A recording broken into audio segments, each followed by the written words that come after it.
The Way Home for Wolf by Rachel Bright and Jim Field.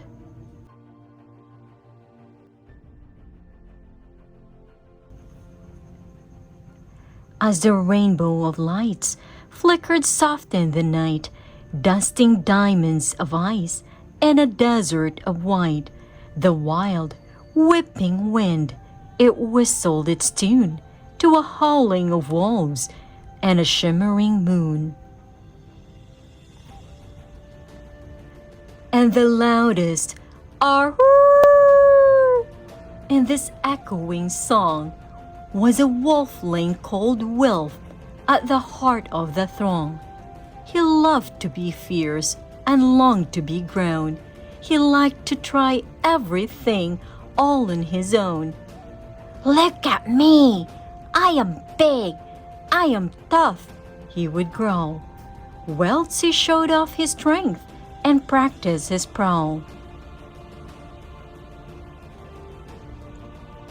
One night, it was time for the wolves to move on. New folks had moved in, and their shelter was gone. So they left right away to find a new cave. They would have to walk far, and they'd have to be brave. "Let's go!" shouted Wilf. "I am ready to lead."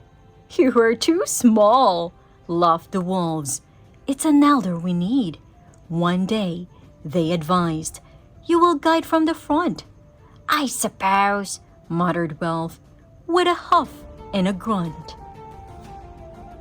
They straggled through snow as high as their flanks and leapt over rocks as they scaled icy banks. Wilf gave his all to keep pace and keep up, but strong-willed as he was still just a pup.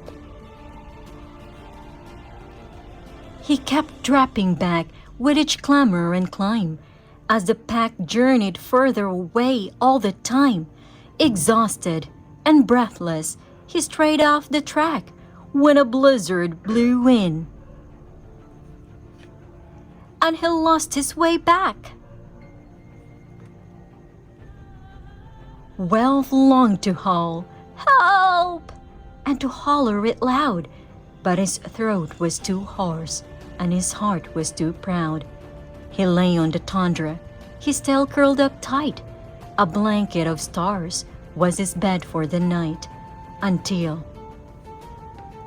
crack went the ice, crack and creak. Wilf jumped to all fours with a deafening shriek. He stuck out the claws on every limb. He had to hold on because wolflings can't swim.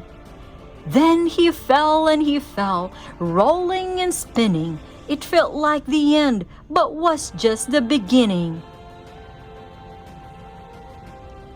Since somebody down there had heeded his scream, and she swooped from beneath like a watery dream.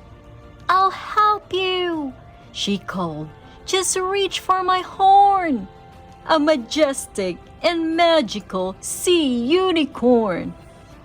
Wilf's pride washed away, and he stretched out a paw as she lifted him gently back onto the shore.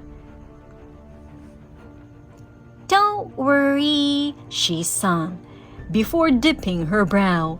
"My friend Mr. Walrus will help you out now." And there, right behind him, a huge, tusky fellow lifted his whiskers and let out a bellow. "To the ridge!" he proclaimed, with his chin in the air.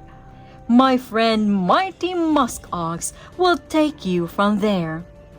And with waftings of fish and a very loud snort, their journey was made and their travel seemed short.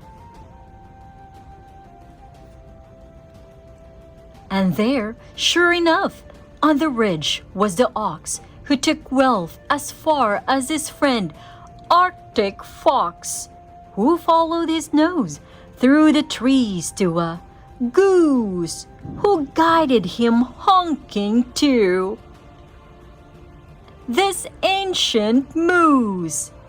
The moose knew these wilds like no other soul. He was steady and true in pursuit of their goal.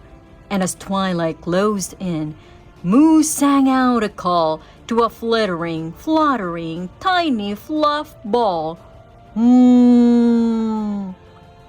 A bear moth who showed Wilf the rest of the way to the place where this wolfling most wanted to stay. Thank you, Wilf waved as he rejoined his pack, and the wolves howled with joy that their wolfling was back. They huddled him in and cuddled him close, and fussed over which wolf had missed him the most. Well, he knew then that when all come together, the darkest of times are easy to weather. So he bowed to the narwhal, ox, walrus, and goose, and vowed to the fox and the moth and the moose, "If ever I meet one who strayed off their track, I'll help them along by guiding them back." And true to his word, Wilf is different now, and his world seems much smaller and warmer somehow, since wherever life takes you, wherever you roam, we're all just a handful of friendship from home.